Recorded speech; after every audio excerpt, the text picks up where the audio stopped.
Welcome to today's explainer. We're diving into something today that literally touches every single one of us at some point. We're talking about that moments when life gets impossibly hard, when Allah tests you, and how absolutely crucial it is to not lose hope. We'll be digging into some really profound Islamic frameworks for finding hope and honestly just maintaining your psychological resilience when things go south. Whether you're dealing with financial stress, personal loss, or just overwhelming anxiety, the source texts we're unpacking today offer this incredibly deep, structured approach.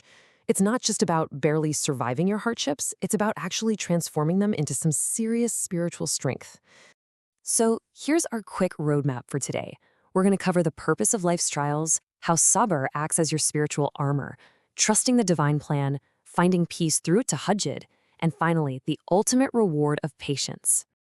All right, let's jump right into part one, the purpose of life's trials. Seriously, why are we tested in the first place?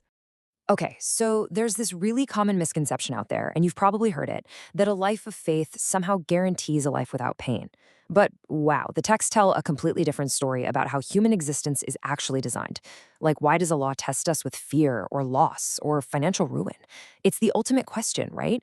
Well, the Quran is incredibly explicit here. Trials like fear, grief, hunger, losing your wealth, they are quite literally an inevitable part of the human design. They aren't automatically divine punishments. This life, it was never meant to be a frictionless ride. The texts remind us that every single person goes through this stuff. The real game changer is how we react when those waves inevitably crash over us. Now, this is an absolute paradigm shift and honestly, so deeply comforting. The texts actually point out that even the most righteous individuals, prophets included, faced just immense difficulties. They faced the toughest tests of anyone. The idea here is that Allah uses these tests not to crush us, but to bring out our absolute best, to, purify us from past mistakes and actually elevate our spiritual rank. It's not a sign of abandonment. It's a sign of divine love and attention. It's a built-in mechanism for profound personal growth. Moving on to part two, Sabr, your spiritual armor and the key to mastering emotional regulation. So when that test actually hits, what exactly goes on in our heads? Look, a lot of people think true Sabr is just sitting there passively, suffering in silence while secretly feeling super bitter. But the sources show it's completely different. Sabr is an active, immediate emotional regulation right when the pain is freshest. The Prophet taught that true patience is found at the very first strike of a calamity. It's about catching your breath, controlling that flash of anger, biting back harmful words, and actively forcing your thoughts about the divine to remain positive, right in the middle of that chaotic, messy first moment. The sources point to Prophet Ayub as literally the gold standard here. Talk about facing absolute darkness. He lost his health, his entire family, his livelihood, everything. But his response? He didn't rebel. He didn't scream at his creator. He held on to his gratitude and continued his worship. It just goes to show that Sabr is this quiet, incredibly powerful strength that acts like a shield, guarding your heart from totally falling into despair. And this shows us how to do some incredible cognitive reframing. It's about taking the bitter lemons of our trials and, making spiritual lemonade. The texts really push us to look for the hidden flip side of a tragedy.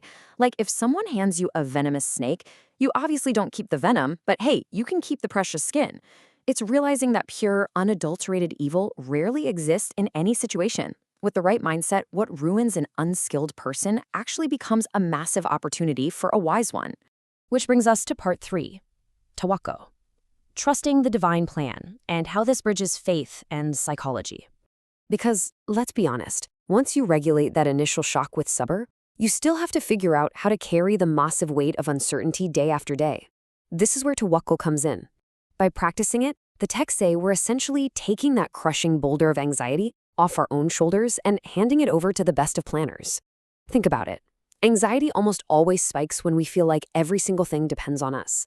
Tawakkul is that deep realization that, sure, we tie our camel, we do our best, but we leave the actual results to a higher power. It's just an incredible remedy for an anxious mind because it reminds you you are never flying solo. Okay, this is where it gets really fascinating. Have you ever noticed how these ancient spiritual practices perfectly mirror the goals of modern psychology?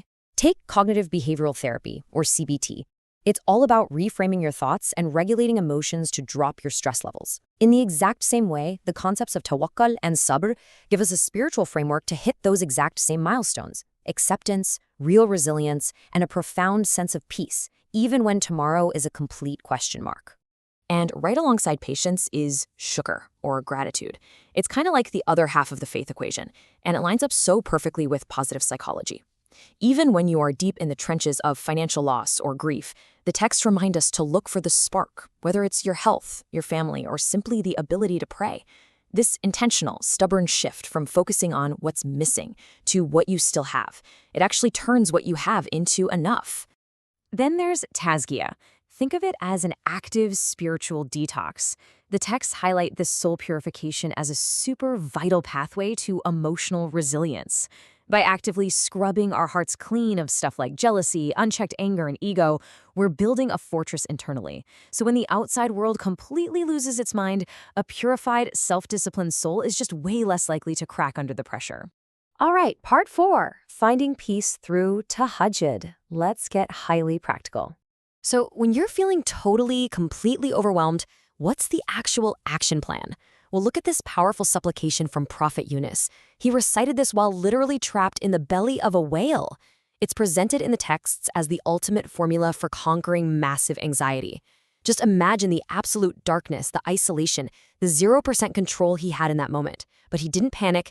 He used this exact prayer to acknowledge divine power and own up to his shortcomings. The texts are basically telling us, if this dua can pull a man out of a whale, it can absolutely pull you out of whatever stress you're drowning in right now. And when is the best time for this? The sources point straight to tahajjud.